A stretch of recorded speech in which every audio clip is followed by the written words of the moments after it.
We're typically pretty terrible to our world.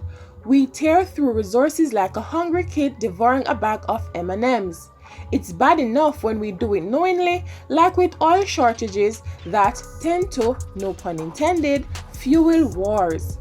We've helped multiple animal species trudge ahead towards extinction because that patch of forest would make a great place for a Cheesecake Factory. Condors be damned.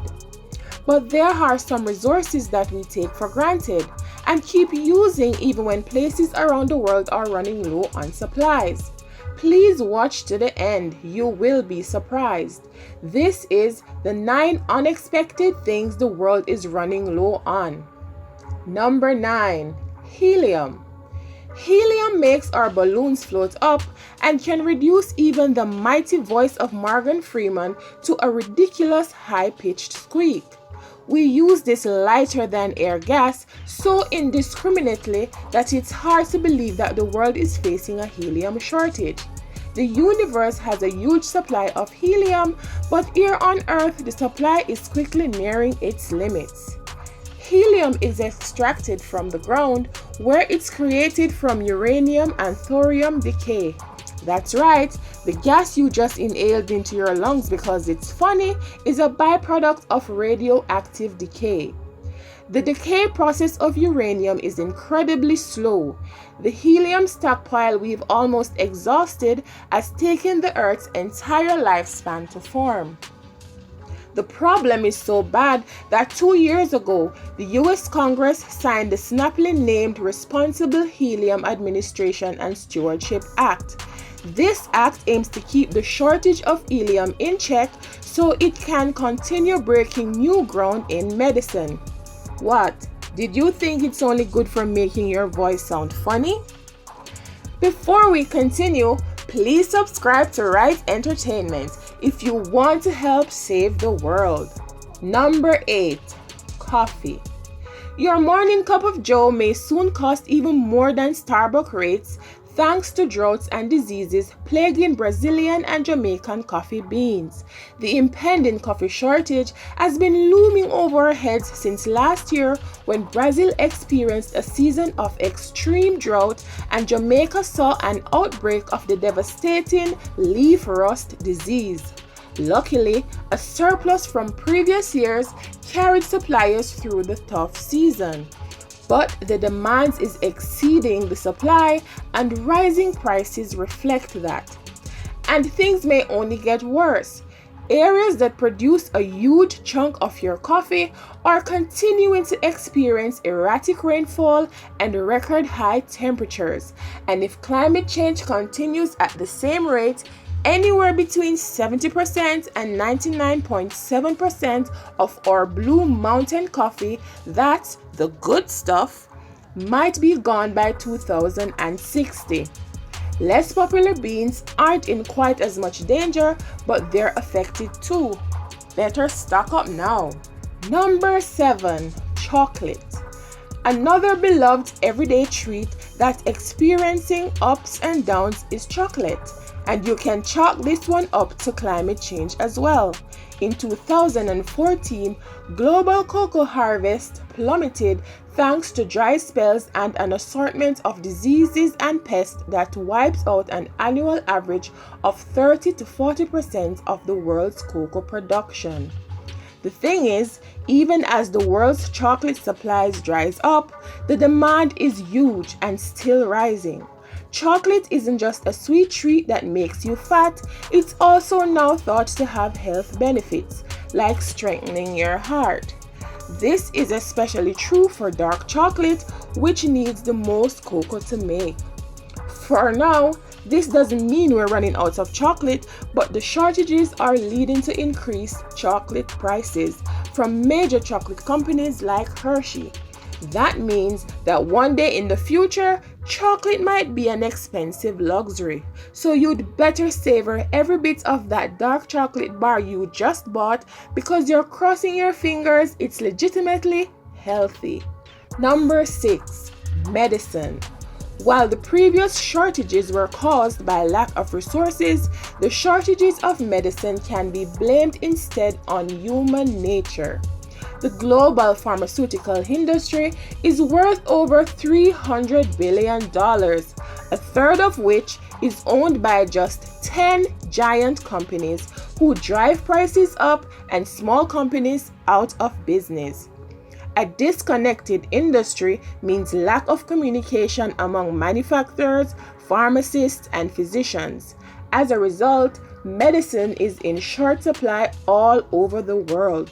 The problem got so bad in Venezuela that the government has introduced a fingerprinting requirement at pharmacies to essentially ration out medicine. In the US, antibiotics are feeling the brunt of the shortage, which spells trouble for anyone who needs these medicines to treat pathogens resistant to other treatments. Between 2001 and 2013, 148 different kinds of antibiotics experienced shortages. The FDA is doing its best within its legal authority to keep doctors informed so you don't get a prescription for something that, say, no longer exists. The US is also taking a hint from Canada by imposing mandatory reporting of shortages by pharmaceuticals.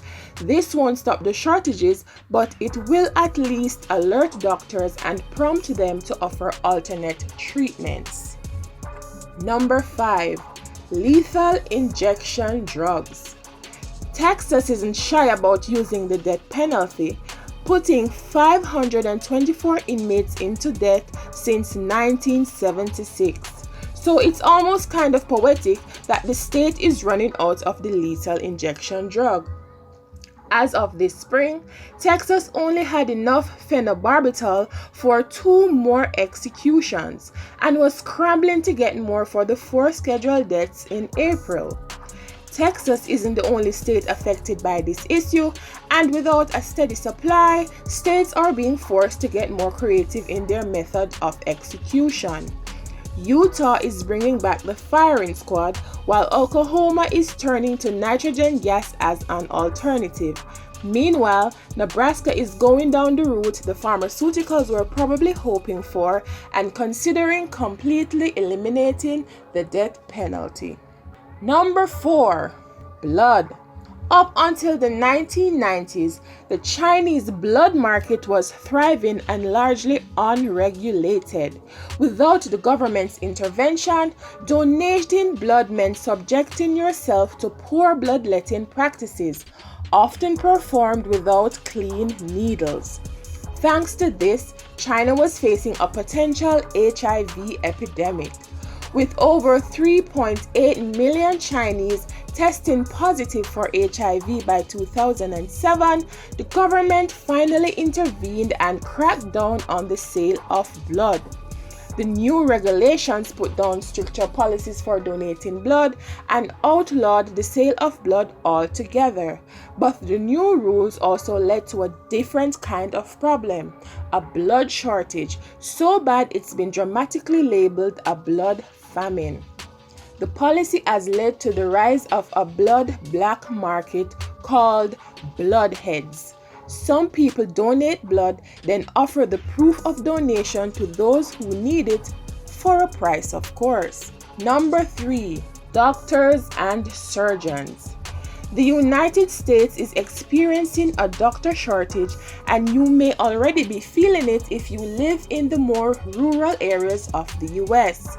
A report written by the Association of American Medical Colleges predicts that by 2025, the US will be short 50,000 to 90,000 physicians. If you think you can rely on WebMD self-diagnosis, you'd better be ready to operate on yourself too, because the shortage covers just about every kind of doctor, from your family physician or dentist to surgeons and oncologists. The shortage is being caused by a number of factors, including a growing population and increasing rates of certain health problems like cancer. Training future doctors is also a problem due to a congressional cap on residency programs. Although the government is working on increasing the number of residency slots by 15,000 over the next 5 years. Number 2, bricks. About 5 years ago, as the world was facing an economic crisis, the United Kingdom housing market collapsed. This led to a huge surplus of unsold bricks, about 1.2 billion to be exact, and the eventual shutting down of brick factories across the country. To put it simply, the UK is running low on bricks. British builders currently have to delay productions by nearly 4 months as they wait to get their hands on the kiln-fired clay bricks that they need to build new houses. Some have turned to imported bricks, which is only exacerbating the housing problem by adding costs and delays to production. This shortage comes at a time when the British government has promised to build over 500,000 new homes per year in an effort to bring down skyrocketing house prices. It's proving difficult to build houses without house building materials, and as a couple little pigs taught us, straws and sticks just won't do the trick. Number 1, water. How can we be running out of something that covers over 71% of the earth? When you consider that 96% of the earth's water is of the salt variety, it's not too surprising that we're drowning in water but still have nothing to drink. As you've probably figured out, from the chocolate and coffee shortage, dry spells are also getting increasingly common, drying up the tiny percentage of fresh water supplies we have. Just take a look at what's happening in California right now, and the Golden State isn't alone.